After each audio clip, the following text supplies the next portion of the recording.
नमस्कार दोस्तों, only for Hindi में आपका बहुत बहुत स्वागत है। पिछले वीडियो में हमने देखा कंट्रोल ट्रांसफार्मर, फ्यूज और एमसीबी के बारे में देखा। इस वीडियो सेक्शन में हम टाइमर के बारे में जानकारी पाएंगे। आइए देखते हैं टाइमर क्या होता है। आप यहाँ पे देख सकते हैं, ये इलेक्ट्रॉनिक टाइमर है। यहाँ पे 3 कनेक्टर है, ऊपर 1 2 3 और यहाँ पे भी 3 कनेक्टर है।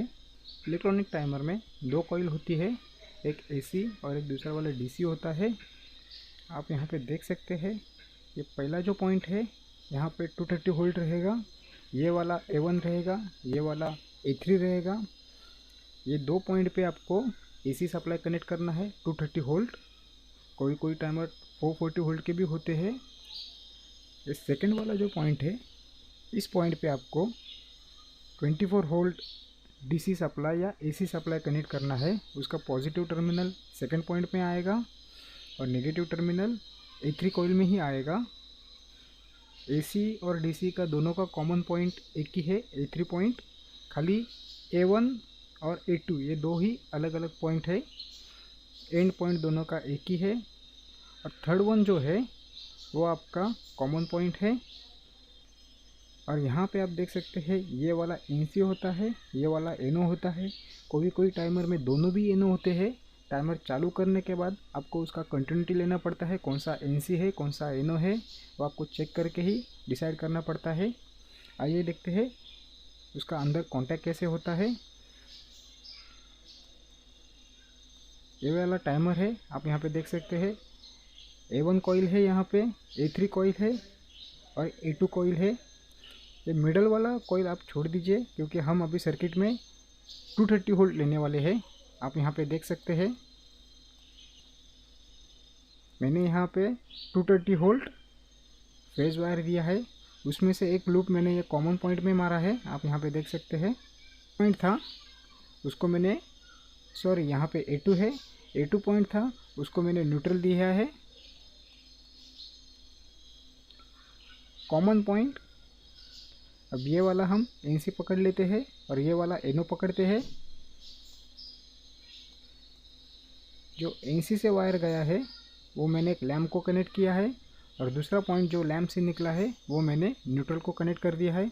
वैसा ही मैंने NO से एक वायर निकाला है, वो वायर मैंने दूसरे वाले लैम्प को कनेक्ट किया है, और लैम्प का दूसरा एंड पॉइंट मैंने न्यूट्रल को कनेक्ट किया है। ये कॉमन पॉइंट NO और NC अंदर का कॉन्टैक्ट देखते हैं कैसा होता है। आप यहाँ पे देख सकते हैं, ये वाला कॉमन पॉइंट है जो मैंने यहाँ पे दिखाया आपको।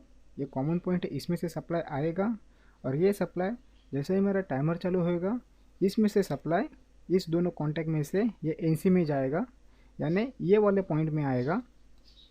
ये वाले पॉइंट से मेरा लैम्प को सप्लाई जाएगा न्यूट्रल, तो लैम्प को ऑलरेडी हमने दिया है। जैसे ही ये टाइमर चालू हो जाएगा तो ये वाला पॉइंट सप्लाई आएगा इसमें NC में, और ये NC सप्लाई यहाँ पे लैम्प में पास करेगा और आपका लैम्प चालू हो जाएगा।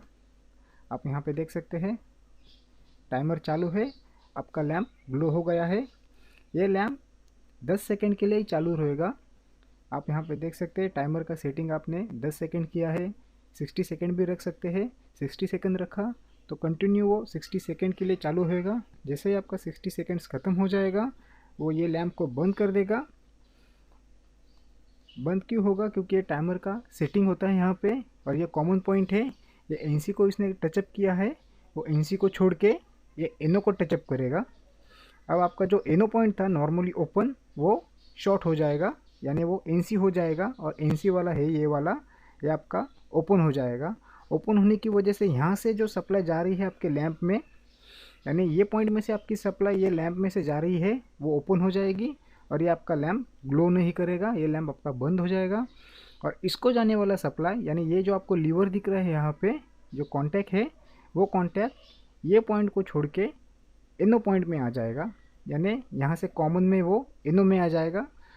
10 सेकंड के बाद आपका नीचे वाला लैंप बंद होके, यानी NC वाला लैंप आपका बंद होके NO वाला लैंप जलेगा। बहुत ही आसान तरीका था टाइमर का। आप यहाँ पे देख सकते हैं, ये कंटिन्यू आपका ऑन रहेगा। 10 सेकंड के बाद ये कंटिन्यू ऑन रहेगा, जब तक आपका टाइमर ऑफ नहीं होता, सर्किट ऑफ नहीं होता, तब तक ये ऑन ही रहेगा। ये स्टार डेल्टा के लिए अपन यूज़ करते हैं। 15-20 सेकंड के लिए आपका मोटर स्टार में फिरता है, ये स्टार में घूमेगा, यानी ये इसका एनसी पॉइंट यूज़ करेंगे। जैसे ही 15 सेकंड हो जाएगा आपका स्टार कॉन्टैक्टर छूट जाएगा और वो डेल्टा कॉन्टैक्टर पिकअप होएगा। टाइमर को आप अच्छी तरह से समझ लीजिए, क्योंकि आपको यही एनो और एनसी कॉइल ये आपको आगे वाले डायग्राम में बहुत यूज़ होएगा। अगर ये आपको कंसेप्ट क्लियर नहीं होएगा, आपका डाउट ही रहेगा, आपको डायग्राम समझेगी नहीं। इसीलिए आप ये क्लियर कीजिएगा टाइमर होता क्या है। टाइमर में भी दो टाइप होते हैं, ऑन डिले और ऑफ डिले, वो भी मैं आपको आगे बताऊंगा। आइए देखते हैं ऑन डिले क्या होता है। जैसे ही टाइमर के कॉइल को आप सप्लाई देते हैं, सप्लाई देने के बाद आपको कोई भी चीज़ लैम्प या मोटर ऑन या ऑफ करनी है, उस टाइमर को हम ऑन डिले टाइमर कहते हैं। नॉर्मली ऑन डिले टाइमर में एनसी हमेशा ऑफ पोजीशन में एनसी ही होता है। जब आप ऑन करेंगे, ऑन करने के बाद ही वो एनसी एक पर्टिकुलर टाइम के बाद, यानी 10 सेकेंड, 20 सेकेंड या 60 सेकेंड के बाद ही वो अपना कॉन्टैक्ट चेंज करेगा, यानी वो एनसी से एनओ हो जाएगा और जो एनओ वाला कॉन्टैक्ट है वो एनसी हो जाएगा। यह होता है ऑन डिले टाइमर में। अब देखते हैं ऑफ डिले टाइमर। आइए देखते हैं ऑफ डिले टाइमर होता क्या है। जैसे कि हम उस कॉइल का सप्लाई बंद करने के बाद कोई भी चीज़ लैंप या मोटर आप चालू या बंद कर सकते हैं, उसे हम ऑफ डिले टाइमर कहते हैं। ऑफ डिले टाइमर में ऑफ पोजीशन में एनसी पॉइंट हमेशा एनसी ही होता है, एनओ पॉइंट हमेशा एनओ ही होता है। जैसे ही हम कॉइल को सप्लाई देते हैं, आपका जो एनसी पॉइंट है वो तुरंत एनओ पॉइंट हो जाता है। जब तक आप टाइमर ऑफ नहीं करते तब तक। जैसे ही आपने टाइमर ऑफ किया, जितने भी आपने टाइमर सेट किया है उतने टाइम के बाद ही एनसी वाला जो आपका नॉर्मली जो पॉइंट था ऑफ पोजीशन में, वो एनओ हो चुका है कॉइल को सप्लाई देने के बाद। जैसे उसने वो टाइमर काउंट किया, वो वापस एनओ का एनसी हो जाएगा। ये डिफरेंस ऑफ डिले में है। अगर आपको ये वाला वीडियो पसंद आए तो उसे लाइक और शेयर ज़रूर कीजिएगा। सब्सक्राइब बटन पर क्लिक करना ना भूलिएगा। वीडियो देखने के लिए आपका बहुत बहुत शुक्रिया। आगे हम और भी इलेक्ट्रिकल के डायग्राम्स देखेंगे। सब्सक्राइब करना ना भूलिएगा, अपडेट्स आपके पास आते रहेंगे। वीडियो देखने के लिए फिर से आपका शुक्रिया।